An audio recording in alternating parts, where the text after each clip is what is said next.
انصاری خاتون کائنات کو بھی نہ بناتا میں حضور کی بارگاہ میں حاضر ہو کر مسئلہ پوچھتی ہے محبوب پر حملہ ہوگا. مسلمانوں آج پوری دنیا میں منظم طریقے سے ناموس رسالت پر پلٹ پلٹ کر حملے کیے جا رہے ہیں. معزز سامعین کرام، اللہ قرآن میں فرماتا ہے اس روایت کی معاملہ حضرت عائشہ سے اس نحنو نے تو جان پیدا کر لی ہے. قرآن ہم نے اتارا ہے. اے محبوب اپنی امت کو آپ بتا دے، آگاہ کر دے کہ قرآن ہم نے اتارا ہے. یہ اسلام میرا پسندیدہ دین ہے، اس کی حفاظت کرنا ہم جانتے ہیں. مقصد کا مقصد یہ اللہ نے مذہب اسلام کی حفاظت اپنے ذمہ کرم کر لی ہے. بارگاہ میں حاضر ہوں اور دنیا میں منظم طور سے تاجدار کائنات صلی اللہ علیہ وسلم کی ناموس پر پلٹ پلٹ کر حملے کی جا رہی ہے. سوشل میڈیا کے ذریعے، الیکٹرانک اور پرنٹ میڈیا کے ذریعے خبریں باہم موصول ہو رہی ہے. عزیزان ملت اسلامیہ، سارا ناموس رسالت پر حملہ کرنے والوں کا جو ہے انجام بن گیا ہے.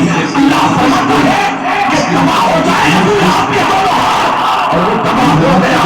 ہمارے سامنے بھی آپ کے سامنے اسی نصیحت کی وجہ سے ہم اور آپ اللہ صلی اللہ علیہ وسلم کی عظمت پر حملہ کرنے کے لیے کوئی موقع نہیں چھوڑتا تھا. صحابہ کرام کی صدقے بناتے ہیں، اولیاء کرام کی آج صدقے تو بناتے ہیں. لیکن خصوص سوشل میڈیا کو ہائپ کیا گیا ہے. سوشل میڈیا پر سب کچھ پیار بڑھانے کے لیے یہی سمجھتی ہے کہ اسلام اور مسلمانوں کی بات بات توہین کرتے رہو، رسول اللہ کی شان گھٹاتے رہو، ہماری پیاس بڑھتی جائے گی. حالات سے ملت اسلامیہ نہیں انہوں نے ایک عالم لے کے رکھا ہے کہ حکومت چلانی ہے، ملک اب ہمارے حساب سے چلے گا.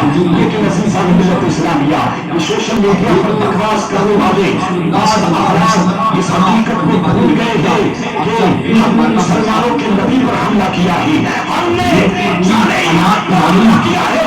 مسلمان اپنی جان تو دے سکتا ہے لیکن اپنے ایمان کا سودا نہیں کر سکتا. نبیوں کے حوالے سے پوچھا گیا، میرے مالک آپ بتائیں کہ اگر رسول اللہ پر کوئی حملہ کرے، ان کی توحید کرے، مسلمانوں کا کردار کیا ہونا چاہیے؟ آپ فرماتے ہیں امت کو چاہیے کہ جواب دے. فاصلہ ہے کہ وہ امت کو چاہیے کہ جواب دے. اگر امت جواب نہ دے تب تو سب کو ڈوب کے مر جانا چاہیے. آپ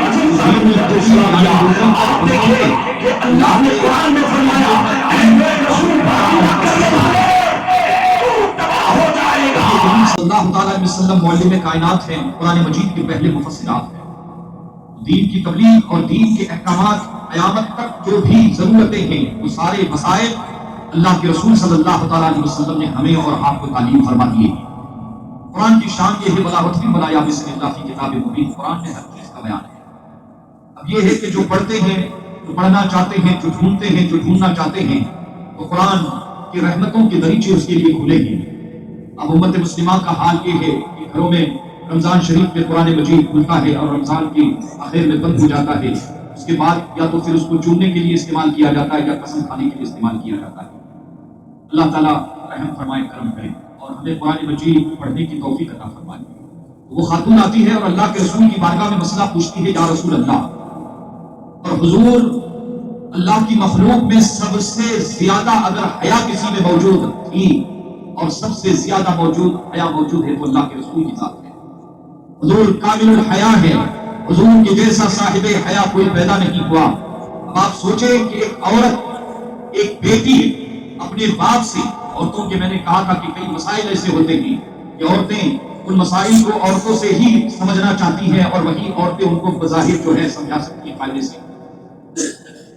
آپ اگر عالم دین ہیں تو اس کے باوجود اس کی اگر بیٹی بھی ہے اور عورتوں کے جو مسائل ہیں، حیض کے ہیں، نفاس کے ہیں، استحاضہ کے بہت سارے ایسے مسائل ہیں، باوجود کہ گھر میں آپ عالم دین ہے لیکن کھل کر یہ حیا کا تقاضا ہوتا ہے.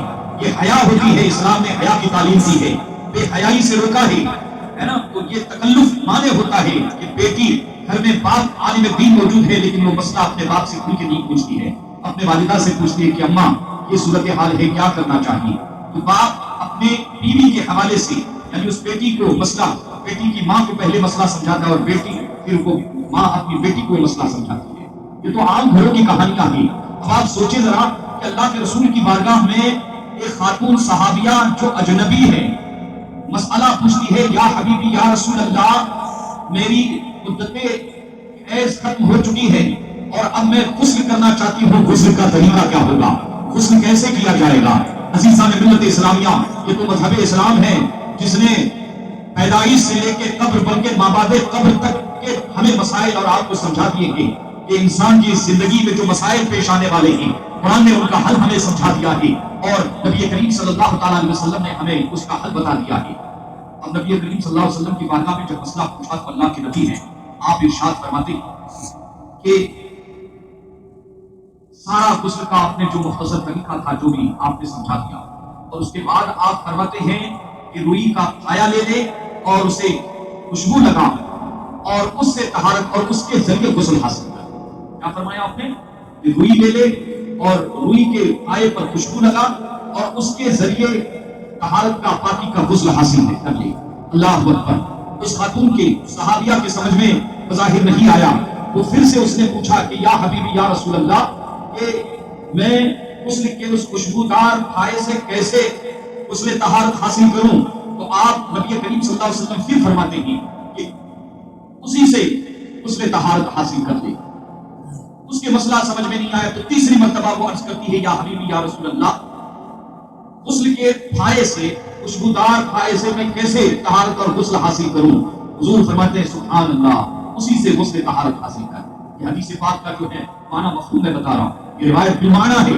عزیزان ملت اسلامیہ، جب یہ نبی کریم صلی اللہ علیہ وسلم مسئلہ بتا رہے ہیں، سمجھا رہے ہیں، سامنے ایک صحابیہ اجنبی عورت ہے اور حضور کی حیا کا آپ ذرا ذہن میں تصور لائے کہ کائنات میں اللہ کی مخلوق میں حضور کی طرح کوئی صاحب حیا پیدا نہیں ہوا ہے۔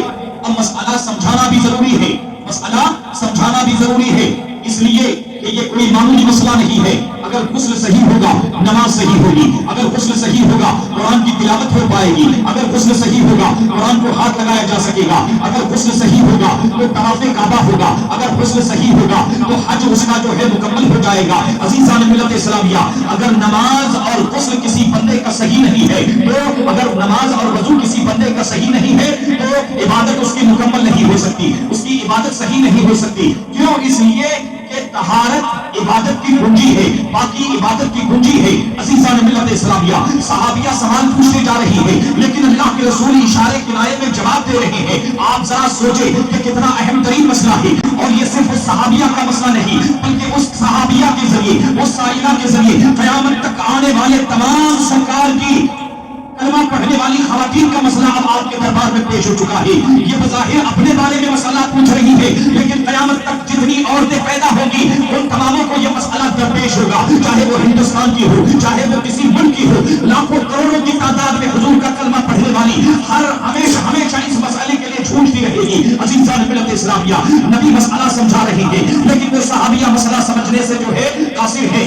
بات کیا ہے؟ بات سے فطری ہے کہ اجنبیت کا رشتہ ہے۔ عزیزان ملت اسلامیہ، لطف کی بات تو یہ ہے کہ اس مسئلے، اس روایت کو، اس حدیث کو بیان کرنے والی کوئی اور نہیں بلکہ مسلمانوں کی ماں حضرت عائشہ صدیقہ رضی اللہ تعالیٰ عنہا ہے۔ عزیزان ملت اسلامیہ، آپ فرماتی ہیں کہ میں مسئلہ سن رہی تھی، پردے کی آڑ میں تھی، جب میں نے دیکھا کہ اللہ کے نبی مسئلہ سمجھا رہی ہیں لیکن یہ صحابیہ کے خاتون مسئلہ سمجھنے سے قاصر ہے، حضرت عائشہ صدیقہ رضی اللہ تعالیٰ عنہا فرماتی ہے کہ میں آگے بڑھی اور آگے بڑھ کے میں نے اس صحابیہ، اس انصاری صحابیہ کا ہاتھ تھاما اور اسے اندر لے گئی، یہاں خانے میں لے گئی۔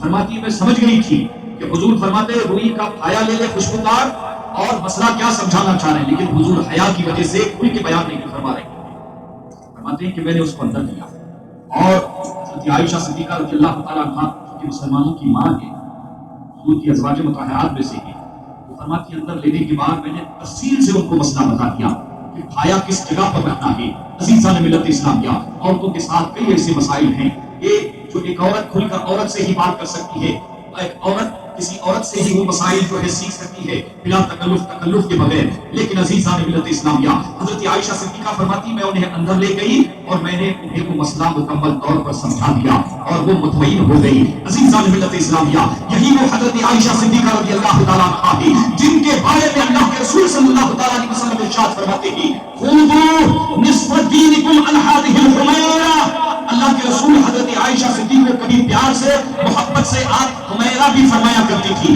فرمایا کرتے تھے۔ حمیرہ کا مطلب ہوتا ہے سرخ چہرے والی۔ عزیزان ملت اسلامیہ، حضرت عائشہ صدیقہ رضی اللہ تعالیٰ عنہ نے پوری امت کو یہ حل بتا دیا ہے کہ اگر نصف دین، آدھا دین اگر سیکھنا ہے تو میری عائشہ سے سیکھ لینا، اس لیے کہ حضرت عائشہ صدیقہ رضی اللہ تعالیٰ عنہ جب حضور کے نکاح میں آتی ہے تو ان کے نکاح کا مقصد، اللہ اکبر، میں نے پچھلی جمعہ کو بتایا تھا کہ حضور کی شادیوں کا مقصد جو ہے 4 مقاصد بیان کیے گئے ہیں۔ ایک تعلیمی مقصد مکمل ہو جاتا ہے جب حضور کی نکاح میں آپ تشریف لاتی ہے۔ اللہ کے رسول آپ کے بارے میں ارشاد فرماتے ہیں کہ حضرت عائشہ کا نکاح ہونے سے پہلے جبرائیل اللہ کی بارگاہ سے میری بارگاہ میں تشریف لائے، سلام عرض کیا اور عرض کرتے ہیں کہ یا رسول اللہ یہ دیکھیں، جنت سے آپ ریشمی کپڑا لے کر آئے تھے، کہا یہ دیکھیں، آپ دیکھتے ہیں کہ حضرت عائشہ صدیقہ رضی اللہ تعالیٰ عنہا کی اس میں شکل مبارک آپ کو دکھائی جا رہی ہے۔ آپ فرماتے ہیں کہ عائشہ کا نکاح ہونے سے پہلے اللہ نے مجھے حکم دے دیا تھا اور پہلے ہی مجھے ان کی شکل و صورت بتا دی گئی تھی۔ عزیزان ملت اسلامیہ، یہ شہوت رانی معزز سامعین کرام انسان کی فطرت ہے، لیکن یاد رکھیں ایک عام مسلمان بھی اگر وہ شادی کرنا چاہتا ہے تو اللہ کے رسول ارشاد فرماتے ہیں کہ نفس کی خواہشات مکمل کرنے کے لیے شادی کی نیت نہ کرے، بلکہ شادی کرتے وقت نیت یہ ہونی چاہیے کہ اللہ کے رسول کی سنت ادا کی جا رہی ہے، اس سے اللہ کے رسول کی امتیوں کا جو ہے کثرت کا یہ شادی سبب بنے گی۔ یہی نیتیں ہیں، اس پر انشاءاللہ کبھی میں جو ہے تفصیل سے گفتگو کروں گا۔ عزیزان ملت اسلامیہ، حضرت عائشہ صدیقہ رضی اللہ تعالیٰ عنہا کا جب نکاح ہو جاتا ہے، مصطفیٰ جان رحمت کی ہمارے آقا کی نگاہیں قیامت تک دیکھ رہی تھی کہ میری گھر کے باہر جو سنتیں ہیں، کبھی ابو بکر بیان کریں گے، کبھی عمر بیان کریں گے، کبھی عثمان بیان کرتے ہوئے نظر آئیں گے، کبھی حضرت ابو ہریرہ بیان کریں گے، کبھی حضرت ابو ایوب انصاری بیان کریں گے۔ 1,24,000 صحابہ کرام ہیں جو رسول اللہ کی گھر کے باہر کی جو سنتیں ہیں امت تک پہنچائیں گے، لیکن حضور کی جو خانگی زندگی ہے، حضور کی جو گھریلو زندگی ہے، حضور کے گھر کے جو معاملات ہیں، وہ امت تک کون پہنچائے گا؟ عزیزان ملت اسلامیہ، اللہ کا قرآن کہتا ہے وَمَا أَرْسَلْنَا مِن رَّسُولٍ إِلَّا لِيُطَاعَ بِإِذْنِ اللَّهِ، میرے بندو میں نے تمہیں اپنا محبوب دیا ہے تاکہ میرے محبوب کے اخلاق سے تم اخلاق سناؤ۔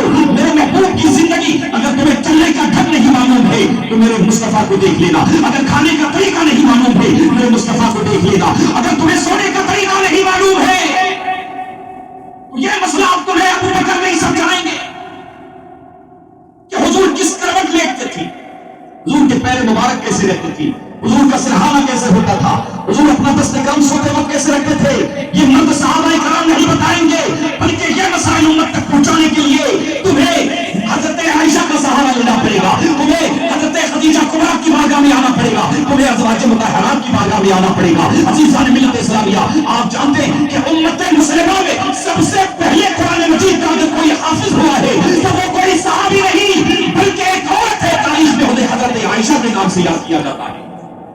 حضور فرماتے ہیں آدھا دین میری عائشہ سے لے لینا، گویا کہ حضور جو تعلیمی مقاصد کے لیے دنیا میں جو مبعوث کیے گئے تھے امت کو تعلیم دینا، اس کی امین حضرت عائشہ صدیقہ رضی اللہ تعالیٰ عنہا اور ازواج مطہرات تھے۔ انہوں نے بیان کیا ہے کہ حضور کس طرح سے کھاتے تھے، حضور کس طرح سے پانی پیتے تھے، حضور کا گھر میں اٹھنا کیسے تھا، حضور کا گھر میں بیٹھنا کیسے تھا، اور حضور کے اپنے ازواج مطہرات کے ساتھ تعلقات کیسے تھے۔ مسلمانوں، آج اگر کسی کی ایک بیوی ہو جاتی ہے، ایک شادی کر لیتا ہے، آپ نے بہترین گھروں کو دیکھا سنا ہوگا، مشاہدہ کیا ہوگا کہ محبتوں کے تعلقات وہاں پر سمجھ چکے ہیں، آپس میں بنتی نہیں ہے، ایک دوسرے کے حقوق ادا نہیں کر رہے ہیں، بیوی شوہر کے ساتھ جھگڑا کر رہی ہے، شوہر اپنے بیوی کے حقوق کی ادائیگی نہیں کر رہا ہے، مارا پیٹی تک طلاق تک روز بروز جو ہے طلاق کی نوبتیں آ رہی ہے۔ عزیزان ملت اسلامیہ، مصطفیٰ جان رحمت کی زندگی آپ ہر پہلو سے آپ دیکھیں، حضور اگر آپ کو ایک بہترین نمازی نظر آ رہے ہیں، قرآن کی ایک بہترین قاری نظر آ رہی ہے، تو تاجدار کائنات صلی اللہ تعالیٰ علیہ وسلم آپ کو کائنات کے سب سے بہترین شوہر بھی نظر آئیں گے اور سب سے بہترین باپ بھی نظر آئیں گے۔ اگر بیوی چاہتی ہے کہ ہم کیسی زندگی گزاریں، ازواج مطہرات کو پڑھ لیں۔ اگر شوہر چاہتا ہے کہ ہمارے اختلافات کیسے دور ہو، مصطفیٰ جان رحمت صلی اللہ علیہ وسلم کے ازواجی تعلقات کو دیکھیں۔ جانتے ہیں ازواج مطہرات، اچھا ایک تو یہ مسئلہ رہا، حضرت عائشہ صدیقہ رضی اللہ تعالیٰ عنہا پڑھی لکھی تھی، حضور کا نکاح ہونے سے پہلے آپ تعلیم جو ہے حاصل کر چکے، لکھنا پڑھنا بھی جانتے تھے۔ حضرت ابوبکر صدیق کا گھرانہ کوئی معمولی گھرانہ نہیں تھا، رائل فیملی تھی، رائل۔ آج کے زمانے میں اسے کہا جائے مکہ شریف کی بہت ہی مائنڈیڈ فیملی اور رائل فیملی تھی۔ حضرت ابوبکر صدیق لکھنا پڑھنا جانتے تھے، اس زمانے میں لکھنا پڑھنا اہل عرب میں کوئی معمولی بات نہیں تھی۔ حضور کے نکاح میں آنے سے پہلے حضرت عائشہ صدیقہ رضی اللہ تعالیٰ عنہا لکھنا بھی جانتی تھی اور پڑھنا بھی جانتی تھی۔ اور ایک بات میں مسلمانوں کو سمجھانا چاہوں گا، یہ خاص طور پر ذہن میں رکھے کہ حضور نے جو 11 نکاح فرمائے، حضور کے نکاح کے حوالے سے شکوک اور شبہات جو چھوڑے جا رہے ہیں، حضور کے معاملے میں اعتراض کرنے سے پہلے یہ سمجھنا ضروری ہے کہ یہ کوئی معمولی انسان نہیں ہے، کوئی عام انسان، یہ اللہ کے نبی ہے، یہ اللہ کے رسول ہیں۔ اور اسی طرح سے حضرت عائشہ صدیقہ رضی اللہ تعالیٰ عنہا یہ ہندوستان کی کوئی معمولی عورت نہیں ہے، بلکہ وہ عائشہ ہے جن کے بستر پر وحی الہی نازل ہوا کرتی تھی، قرآن نازل ہوا کرتا تھا۔ آپ حضرت آدم سے لے کے حضرت عیسیٰ علیہ السلام تک تمام انبیاء کرام کی تاریخ اٹھا کر دیکھے، کسی نبی کے بیوی کے بستر پر وحی نازل نہیں ہوئی، یہ واحد حضرت عائشہ صدیقہ رضی اللہ تعالیٰ عنہا ہے۔ ازواج مطہرات ہیں کہ وہی ان کے بستر پر بھی، آپ اگر اللہ کے رسول کے بستر پر آرام فرما ہے تو جبرائیل وحی لے کر وہیں پر نازل ہو جاتے ہیں۔ قرآن میں ان کا تذکرہ ہے، قرآن مجید میں کئی آیتیں حضرت عائشہ صدیقہ رضی اللہ تعالیٰ عنہا کے حوالے سے نازل ہوئی ہیں۔ حضور فرماتے ہیں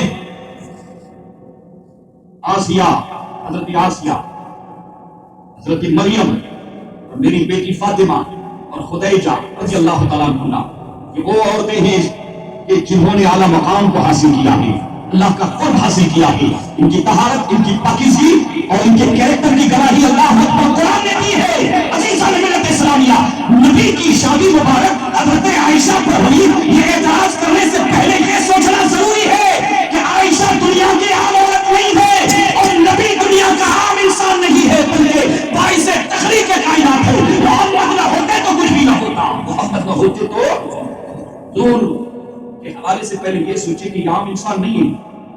اغیار کا تو چھوڑے، وہ بغیر پنکھوں کے بھی وہاں پر اڑتے ہیں، چوہا بھی اڑتا ہے، ایل بھی اڑتے ہیں۔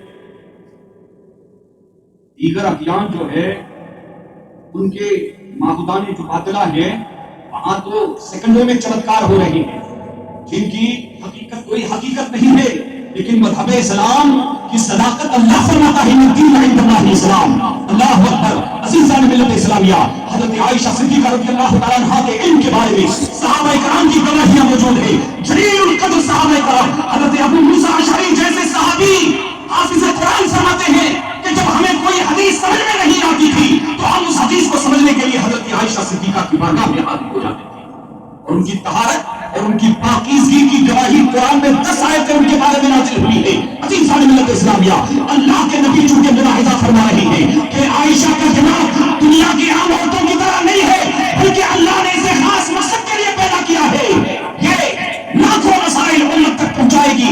عزیزان ملت اسلامیہ، آپ جانتے ہیں کہ رسول اللہ کی سب سے زیادہ حدیثیں پہنچانے والے صحابی حضرت ابو ہریرہ، اور حضرت ابو ہریرہ کے بعد رسول اللہ کی سب سے زیادہ حدیثوں کو روایت کرنے والی حضرت عائشہ صدیقہ رضی اللہ تعالیٰ عنہا ہے، جو اپنے وقت کی محدثہ بھی ہے، اپنے وقت کی فقیہہ بھی ہے، اپنے وقت کی شاعرہ بھی ہے، اور اپنی پوری زندگی میں اللہ کے رسول سے اتنی راضی ہے کہ اشارے کنارے میں بھی کوئی قیامت تک ایک جملہ نہیں بتا سکتا کہ کبھی انہوں نے کہا ہو کہ میں اس نکاح سے راضی نہیں، یا حضرت ابو بکر میرے والد حضرت ابو بکر نے میرے ساتھ زیادتی کی ہے۔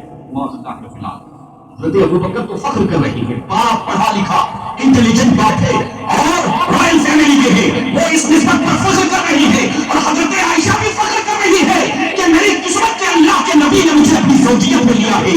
اور ایک بات یاد رکھیں، امت کے مسائل اور ہوتے ہیں، نبی کے مسائل۔ حضور کو 100 مردوں کی طاقت تھی، جانتے ہیں آپ حضور کی عمر مبارک 25 سال ہے، پہلا نکاح حضرت خدیجہ کبریٰ سے، عمر کتنی تھی؟ 40 سال عمر ہے، اور حضرت خدیجہ جب تک زندہ تھی حضور نے دوسرا نکاح نہیں فرمایا، یہ بھی ذہن میں رکھیں۔ 65 سال کی عمر میں حضرت خدیجہ کبریٰ کا انتقال ہوا، اور اللہ کے رسول کی عمر جو ہے 10 سال اور پیچھے آئے، تقریباً جو ہے 50 سال آپ کی عمر مبارک ہے، آپ نے دوسرا نکاح نہیں فرمایا۔ ساری جو ہے اولادیں سوائے ایک حضرت ابراہیم کی، حضور کی 7 اولادیں، ان میں سے ایک حضرت ابراہیم کو چھوڑ کر حضرت، آپ دیکھیں کہ مذہب اسلام ایک عام مسلمان کو بھی یہ اجازت نہیں دیتا، حکم نہیں دیتا کہ نکاح شہوت کی تکمیل کی نیت سے کرو، بلکہ اللہ نے اور اللہ کے رسول نے ہماری نیتوں کا رخ بنا دیا ہے کہ اے شادی کی نیت کرنے والے صرف یہ نیت کرے کہ جو میں نکاح کرنے جا رہا ہوں وہ اللہ کے رسول کی سنت کی ادائیگی ہے۔ جب تک نکاح قائم ہے ثواب ملتا رہے گا، اور حضور فرماتے ہیں کہ جو نکاح کرے گا وہ اپنا آدھا دین محفوظ کر لے گا، وہ فحاشی نہیں کرے گا، وہ عیاشی نہیں کرے گا، لیکن نیت صالح ہونی چاہیے۔ عزیزان ملت اسلامیہ، یہ موضوع انشاءاللہ